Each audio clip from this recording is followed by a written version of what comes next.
வணக்கம். இன்றைய முக்கிய செய்திகள்.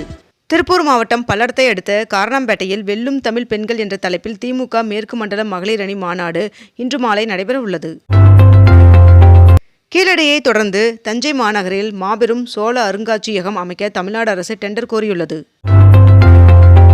பிரபல சொகுசு கார் நிறுவனமான ரோல்ஸ் ராய்ஸ் இந்தியாவில் விமான என்ஜின் தயாரிப்பு தொழிற்சாலையை தொடங்க திட்டமிடப்பட்டுள்ளதாக தகவல் வெளியாகியுள்ளது. உத்தரப்பிரதேச மாநிலத்தில் வாக்காளர் பட்டியலில் இருந்து 2,89,00,000 பேர் நீக்கப்பட்டுள்ளனர் என்று தகவல் வெளியாகியுள்ளது. இண்டிகோ நிறுவனமானது இந்தியா முழுவதும் தங்கள் அட்டவணையில் நாள் ஒன்றிற்கு 130 விமான சேவைகளை குறைத்துள்ளதாக தகவல் வெளியாகியுள்ளது. குடியரசுத் தலைவர் திரௌபதி முர்மு அவர்கள் உள்நாட்டில் தயாரிக்கப்பட்ட நீர்மூழ்கி கப்பலில் பயணம் செய்துள்ளார். 22 கேரட் ஆபண தங்கத்தின் விலை சவரனுக்கு ஒரே நாளில் 640 ரூபாய் குறைந்து ஒரு சவரன் 1,04,160 ரூபாயாகவும் 1 கிராம் 13,020 ரூபாய்க்கும் விற்பனை செய்யப்பட்டு வருகிறது. இதனைத் தொடர்ந்து 1 கிராம் வெள்ளியின் விலை கிராமிற்கு 4 ரூபாய் குறைந்து 1 கிராம் வெள்ளி 281 ரூபாய்க்கு விற்பனை செய்யப்பட்டு வருகிறது.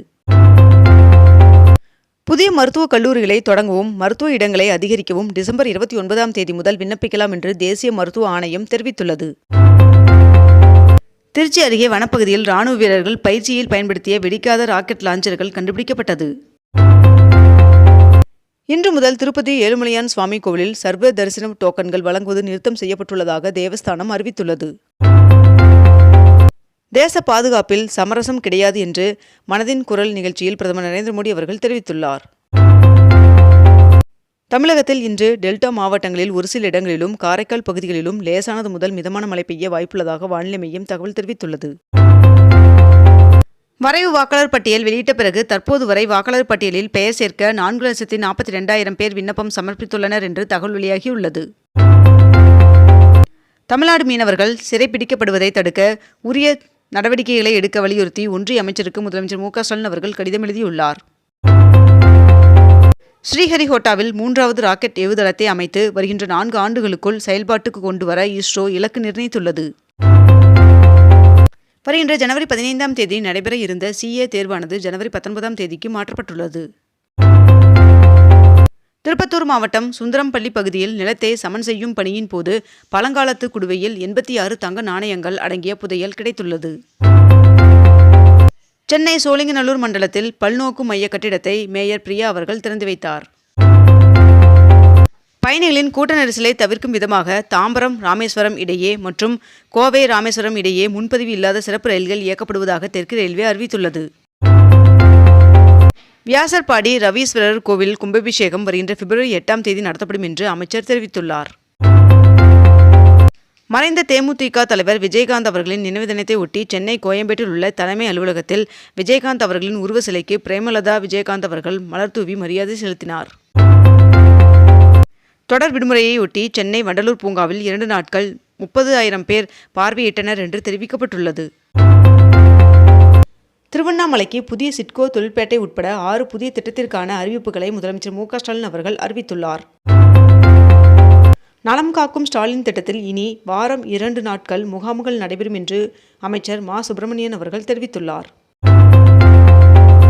சபரிமலை ஐயப்பன் சுவாமி கோவிலில் மண்டல பூஜை காலத்தில் 332 கோடி ரூபாய் வருவாய் கிடைக்கப்பெற்றுள்ளதாக தெரிவிக்கப்பட்டுள்ளது. வருகின்ற பிப்ரவரி 17ஆம் தேதி இறுதி வாக்காளர் பட்டியல் வெளியிடப்படும் என்று தலைமை தேர்தல் அதிகாரி அர்ச்சனா பட்நாயக் அவர்கள் அறிவித்துள்ளார். புதுச்சேரியில் துணை ஜனாதிபதி CB ராதாகிருஷ்ணன் அவர்களின் வருகையொட்டி 29ஆம் தேதி ட்ரோன்கள் பறக்க தடை விதிக்கப்பட்டுள்ளது. புதிதாக உருவாக்கப்பட்ட 4 மாநகராட்சிகள் 10 நகராட்சிகளுக்கான கவுன்சிலர்களின் எண்ணிக்கையை நிர்ணயித்து அரசிதழ் வெளியிடப்பட்டுள்ளது. தமிழ்நாடு முழுவதும் நேற்று நடைபெற்ற உதவி பேராசிரியர்கள் தேர்வை 42,064 பேர் எழுதினர். திருவண்ணாமலை மாவட்டம் கலசப்பாக்கத்தில் கலைஞர் சிலையை முதலமைச்சர் மு க ஸ்டாலின் அவர்கள் திறந்து வைத்தார். ஒவ்வொரு ஆண்டும் ஜனவரி மாதம் திருக்குறள் சார்ந்த பல்வேறு நிகழ்வுகளை மாநிலம் முழுவதும் நடத்த அரசாணை வெளியிடப்பட்டுள்ளது. வைகை, பொதிகை, பாண்டியன், கொல்லம், உழவன் உட்பட 57 ரயில்கள் தைப்பூசத்தை ஒட்டி மேல்மருவத்தூரில் 1 நிமிடம் நின்று செல்லும் என்று தெற்கு ரயில்வே அறிவித்துள்ளது. இந்த ஆண்டில் மட்டும் பல்வேறு நாடுகளில் இருந்து 24,600 இந்தியர்கள் வெளியேற்றப்பட்டுள்ளதாக தெரிவிக்கப்பட்டுள்ளது. தமிழகத்தில் பொங்கல் தொகுப்பு வருகின்ற ஜனவரி 10ஆம் தேதிக்குள் அனைவருக்கும் வழங்கப்படும் என்று அமைச்சர் காந்தி அவர்கள் அறிவிப்பை வெளியிட்டுள்ளார். தருமபுரி மாவட்ட மத்திய கூட்டுறவு வங்கியின் புதிய கிளை இண்டூரில் வருகின்ற 29ஆம் தேதி தொடங்கப்பட உள்ளதாக தெரிவிக்கப்பட்டுள்ளது. வருகின்ற டிசம்பர் 30, 31 மற்றும் ஜனவரி 1 ஆகிய தேதிகளில் டிக்கெட்கள் இருந்தால் மட்டுமே திருப்பதியில் தரிசனம் செய்யலாம் என்று தெரிவிக்கப்பட்டுள்ளது. திருவண்ணாமலை மாவட்டம் சேத்துப்பட்டில் 12 கோடியில் 37 ஏக்கரில் புதிய சிப்காட் தொழிற்பேட்டை அமைக்கப்படும் என்று முதலமைச்சர் மு.க.ஸ்டாலின் அவர்கள் அறிவித்துள்ளார். பான் கார்டை ஆதார் கார்டுடன் இணைப்பதற்கான காலக்கெடு வருகின்ற டிசம்பர் 31ஆம் தேதியுடன் முடிவடைகிறது என்று தெரிவிக்கப்பட்டுள்ளது. 5 மாநிலத்தின் தேர்தல் குறித்து விவாதிக்க டெல்லியில் காங்கிரஸ் செயற்குழு கூட்டம் தொடங்கியது. வாக்காளர் பட்டியலில் பெயர் சேர்க்க மற்றும் திருத்தம் செய்ய தமிழகத்தில் 75,000 வாக்குச்சாவடிகளில் இன்றும் நாளையும் சிறப்பு முகாம் நடைபெற உள்ளது. திருவண்ணாமலையில் வேளாண் கண்காட்சி மற்றும் உழவர் நல சேவை மையங்களை முதலமைச்சர் மு.க.ஸ்டாலின் அவர்கள் தொடங்கி வைத்தார். ஆன்லைன் மூலம் ரயில் டிக்கெட் முன்பதிவு செய்வதற்கு ஜனவரி 12ஆம் தேதி முதல் புதிய நடைமுறை அமலுக்கு வருவதாக தகவல் வெளியாகியுள்ளது. சம ஊதியம் கோரி போராட்டத்தில் ஈடுபட்ட இடைநிலை ஆசிரியர்களுடன் சென்னை தலைமை செயலகத்தில் பள்ளிக்கல்வித்துறை செயலாளர் நடத்திய பேச்சுவார்த்தை தோல்வியடைந்தது. தமிழகத்தில் இன்று முதல் ஜனவரி 25ஆம் தேதி வரை இருப்பிட சான்றிதழை கட்டணமில்லாமல் பெறலாம் என்று தமிழக அரசு தெரிவித்துள்ளது. 2026ஆம் ஆண்டின் முதல் ஜல்லிக்கட்டு போட்டி தச்சங்குறிச்சியில் வருகின்ற ஜனவரி 3ஆம் தேதி நடைபெற உள்ளதாக தகவல் வெளியாகியுள்ளது. 5 கோடி யூனிட் மின் உற்பத்தி செய்து சூரிய சக்தியில் தமிழ்நாடு புதிய உச்சத்தை எட்டி இருப்பதாக மின்வாரிய அதிகாரிகள் தெரிவித்துள்ளனர். வேலூர், திருவண்ணாமலை உட்பட 5 மாவட்டங்களுக்கு 1338 டன் உரங்கள் ரயில் மூலம் காட்பாடிக்கு வந்தது.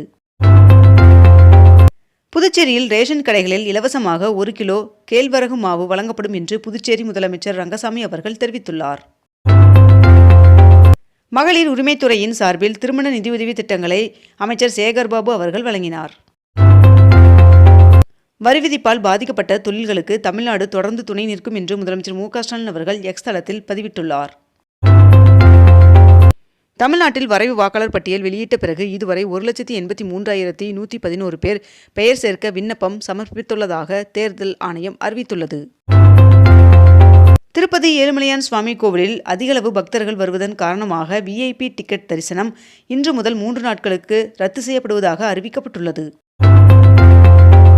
முதலமைச்சர் மு.க.ஸ்டாலின் அவர்கள் கல்லூரி மாணவர்களுக்கு மடிக்கணினி வழங்கும் திட்டத்தை வருகின்ற ஜனவரி 5ஆம் தேதி தொடங்கி வைக்க உள்ளார் என்று தகவல் வெளியாகியுள்ளது. இத்துடன் இன்றைய தலைப்புச் செய்திகள் நிறைவடைகின்றன. மேலும் இதுபோன்ற அண்மை தகவல்களை உடனுக்குடன் தெரிந்து கொள்ள அக்னிபூ சேனலை சப்ஸ்கிரைப் செய்து கொண்டு தொடர்ந்து இணைந்திருங்கள். நன்றி, வணக்கம்.